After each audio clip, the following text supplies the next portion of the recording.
Hello guys, एक बहुत common topic है एलसीएम। तो हम एलसीएम निकालना सीखेंगे, लेकिन उससे पहले भी हम गुणनखंड निकालना सीखेंगे। गुणनखंड फैक्टर जिसे कहते हैं, इंग्लिश में फैक्टर कहेंगे।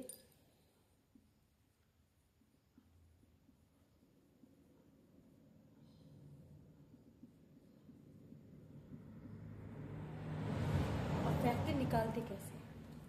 जैसे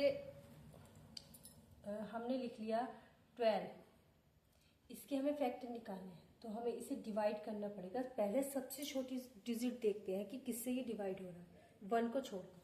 तो 12 है, तो इसे 2 से डिवाइड करेंगे। 2 से डिवाइड करेंगे तो यहाँ 6 आएगा। 2 6 12। फिर ये 2 से, फिर देखना है 2 से हो रहा है या 3 से हो रहा है, तो हम इसे फिर से 2 से डिवाइड करेंगे, 3। अब ये 3 आया, इसे हम करेंगे 3 से, तो ये 1 आएगा। तो इसके फैक्टर कितने हुए? 2 × 3, यानी ये इसके फैक्टर हो गए। अब मैं थोड़ी सी और बड़ी डिजिट लेकर दिखा रही हूँ। जैसे हमने लिया 45, अब इसे डिवाइड करेंगे। 1 से तो करना नहीं है, 2 से ये होने का नहीं है।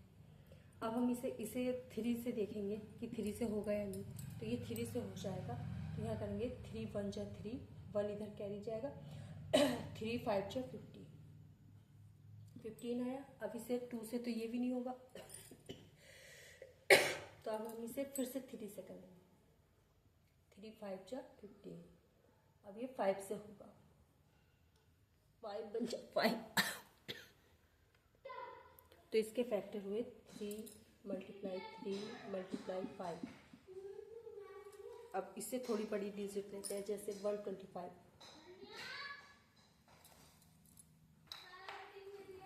अब जैसे 125 लिया, इसे हम डिवाइड करें। अब ये इसे 1 से देखेंगे, 2 से देखेंगे, फिर 3 से देखेंगे। इनसे किसी से नहीं होगा, ये 5 से होगा, तो 5 से करेंगे।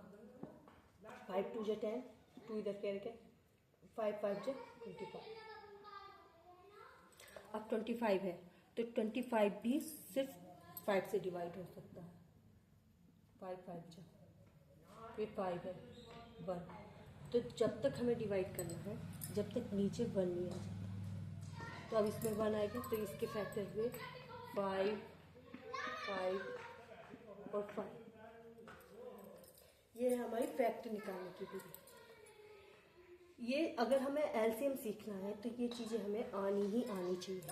जब तक ये नहीं आएंगी तो ऐसे सॉल्व होगा नहीं। जैसे एक डिजिट और एक एग्जाम्पल और दे देती हूँ मैं। जैसे हमने लिया 200, अब ये 1 से तो करना नहीं है, 2 से करना है, तो 2 से ये हो जाएगा। 2 1 जा 2 और 0 0। फिर 2 से 50 आएगा, फिर 2 से 25 आएगा। फिर 25 को डिवाइड करेंगे 5 से, तो 5 5 जा 25। फिर 5 से करेंगे, 5 1 जा 5। अब इसके फैक्टर क्या हो गए? इसके फैक्टर हो गए 2 × 2 × 2 × 5 × 5। ये इसके फैक्टर। इसके ये थे, इसके ये हैं, इसके ये। जहाँ तक मैं समझ रही हूँ, आपको समझ में आया होगा कि फैक्टर कैसे निकलने हैं। मैंने पूरी कोशिश की है कि अच्छे से फैक्टर समझा पाऊँ। तो अब फिलहाल आज के लिए इतना ही, क्योंकि ये फैक्टर एलसीएम अगर सीखना है तो ये हमें आने चाहिए जरूर। कोशिश करो इसे तो अच्छे से समझने की। जब तक ये सही से आएंगे तो हम एलसीएम निकाल सकते हैं अच्छे से।